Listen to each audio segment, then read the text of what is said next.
Gluten, আমরা এটা সবাই শুনেছি, বারবার শুনেছি যে গ্লুটেন কি করে। গ্লুটেন আমাদের শরীরের ইনফ্লামেশন তৈরি করে। অ্যাকচুয়ালি গ্লুটেনটা কি? এক তো বলেছি এর আগে যে প্রোটিন, আর এটা অ্যালার্জেন মেটেরিয়াল। কিভাবে তৈরি হয় এবং কতটা পরিমাণে কিসে থাকে? গ্লুটেন থাকে মেনলি ময়দাতে, এবং ওটা যদি আপনি বলেন যে ময়দাতে কতটা পরিমাণে গ্লুটেন তৈরি হয়ে যাচ্ছে, তাহলে আমি বলবো যে ময়দা 100%ই আপনার শরীরে অ্যালার্জি মানে অ্যালার্জেন মেটেরিয়াল হিসাবেই ও কাজ করবে। ধরুন জিলিপি খাচ্ছেন, ওটা ময়দার তৈরি। তারপর পুরি খাচ্ছেন সকালবেলা, সেটাও ময়দার তৈরি। আপনি যে কোনো ধরনের এই যে পিৎজা অর্ডার করছেন, বার্গার খাচ্ছেন, এগুলো সবই মেন মেটেরিয়াল ময়দা।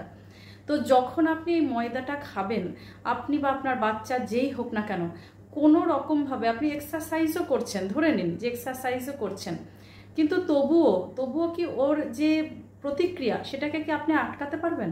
কখনোই পারবেন না। আপনাকে সায়েন্সটা বুঝতে হবে যে একটা গম যখন সেটাকে ময়দা বানানো হচ্ছে, তখন ওর উপরকার যে লেয়ার আছে, যেটাকে আমরা ব্রান বলি, সেটাকে ফেলে দেওয়া হচ্ছে।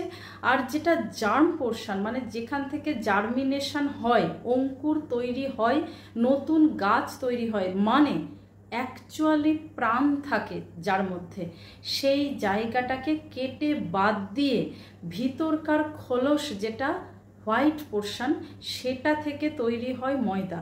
এবং এখনকার দিনের যে আটা আপনি খান, সেই আটাটাও দেখবেন যে অনেক বেশি হোয়াইট রুটি।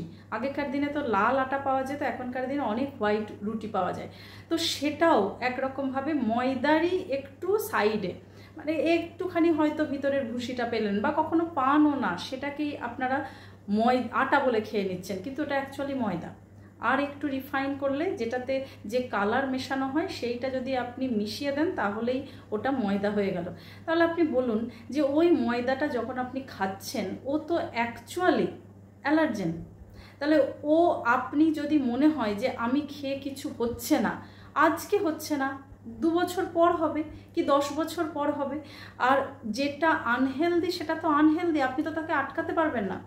ধরুন আপনি বিষ খেলেন, কেউ ইঁদুর মারার বিষ খাচ্ছে, কেউ হয়তো পটাশিয়াম সায়ানাইড খাচ্ছে। তো পটাশিয়াম সায়ানাইড 1 সেকেন্ডে মরে যাবেন, মানে ওর এত পরিমাণ তীব্রতা। আর কেউ ইঁদুর মারা বা আরও কী কী আছে না, দানা বিষ, সেগুলো একটু বেঁচে যাওয়ার সম্ভাবনা থাকে, কিন্তু ভুগতে তো আপনাকে হবেই। তাহলে সেই ভোগান্তিটা যাতে না হয়, সেই জন্য বারবার বলা হচ্ছে যে ময়দার জিনিস খাবেন না, অ্যাভয়েড করুন।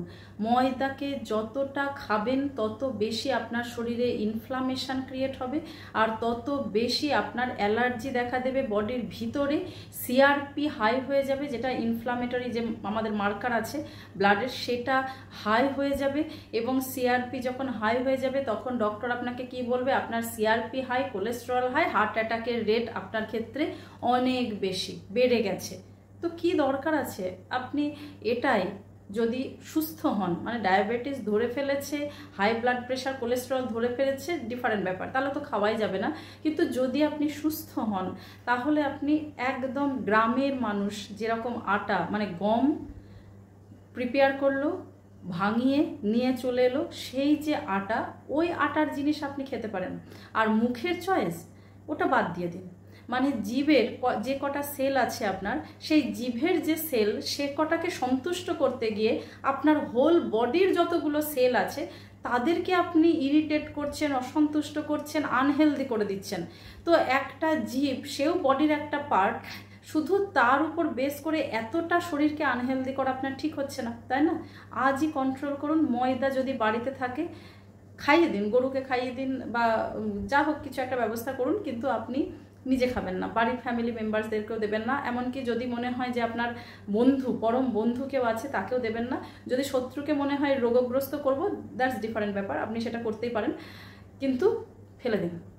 ভালো থাকুন, সুস্থ থাকুন, আর শেয়ার করুন ভিডিওটা। তার কারণ হলো ময়দার জিনিস এখন বেড়ে গেছে, সেটা শুধুমাত্র আমরা চেয়েছি বলে।